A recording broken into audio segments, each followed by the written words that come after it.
Retiring early is a dream shared by many, but realized by few. When people think of retirement, they often picture a distant age, perhaps in their 60s, after decades of work. Yet, what if breaking free from the 9-to-5 grind came much sooner?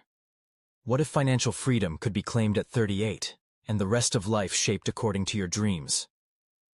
My journey to early retirement wasn't smooth or conventional, but every misstep and bold choice was part of the path that led here. Early on, I didn't have a master plan. I was raised in a middle-class family where money was respected but not abundant. My parents worked hard, saving when they could, and quietly fretting when bills piled up or surprises struck. The idea of retiring early wasn't something we discussed. The grown-ups around me seemed resigned to the idea of working for decades, holding on for weekends, vacations, and, one day, a distant comfortable retirement. My journey began, like many, with a job that barely paid the bills. Straight out of college, burdened by student loans, I landed a role that seemed respectable, but left little room for excitement or savings. I watched as my paycheck evaporated into rent, transportation, food, and debts. It didn't take long before a creeping sense of dread set in. The hamster wheel was spinning, and I was sprinting just to stay in place. It was a simple article about compound interest that changed my perspective.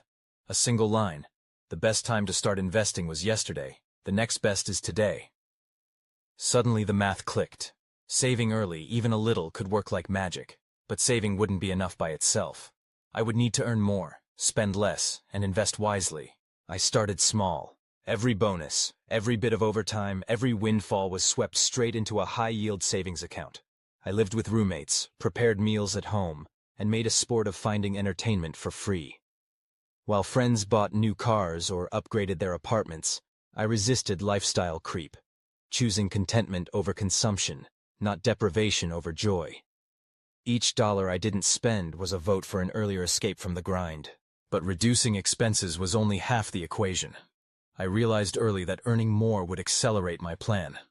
I pushed for raises, took on freelance gigs, and spent nights and weekends learning high-demand skills: coding, writing, digital marketing, anything that could command a premium on the side. What began as modest supplementary income soon rivaled, and sometimes surpassed, my full-time salary. Each extra dollar was invested, not to be touched for years. Learning how to invest was intimidating, but I tackled it the way I approached everything, bit by bit. Index funds became my best friend, low-fee, market-mirroring investments that built reliably over time.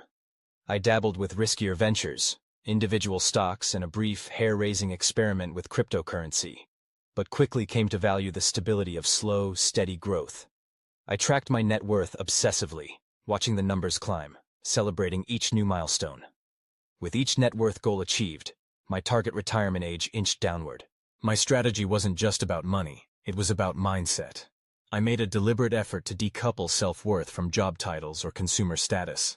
Instead, I sought purpose and meaning in my pursuits outside of work, nurturing relationships, creative hobbies, and adventures that didn't require much spending. I traveled, often frugally, prioritizing experience over luxury. Each trip broadened my sense of what was possible with less. Of course, the road was far from easy.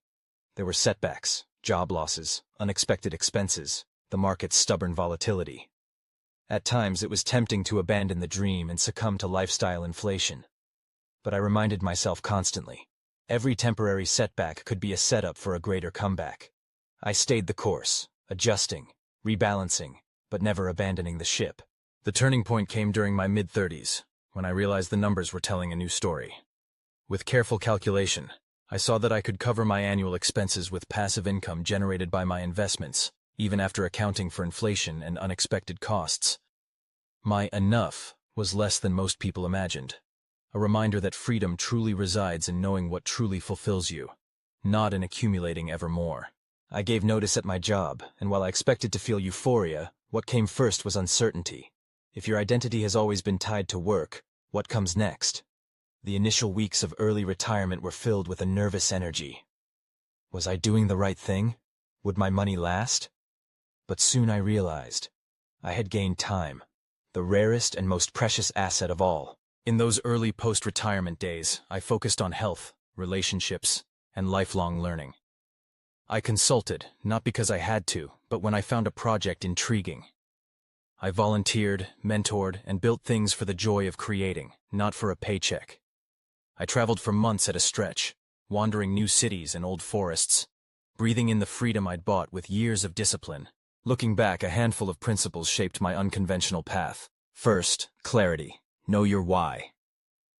Early retirement is a hollow victory if you don't know what you want to do with your freedom.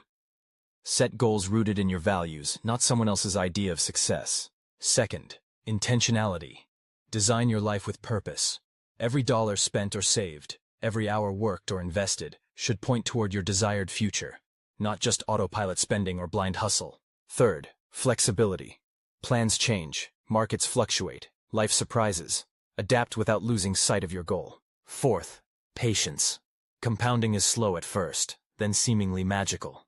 Stay the course. The results are seldom immediate, but they are powerful. And finally, community. Surround yourself with like-minded individuals, frugal friends, supportive mentors, loved ones who respect your journey. Share your wins and setbacks, and draw inspiration from others who have walked similar paths. Retiring early isn't just about fleeing work. It's about reclaiming agency over your life. It's about building a future defined by passion, meaning, and possibility, not just paychecks. My journey was unconventional, but so too is the life I crafted from it. One rich in time, autonomy, and fulfillment. And the best part? You don't need to follow my exact steps.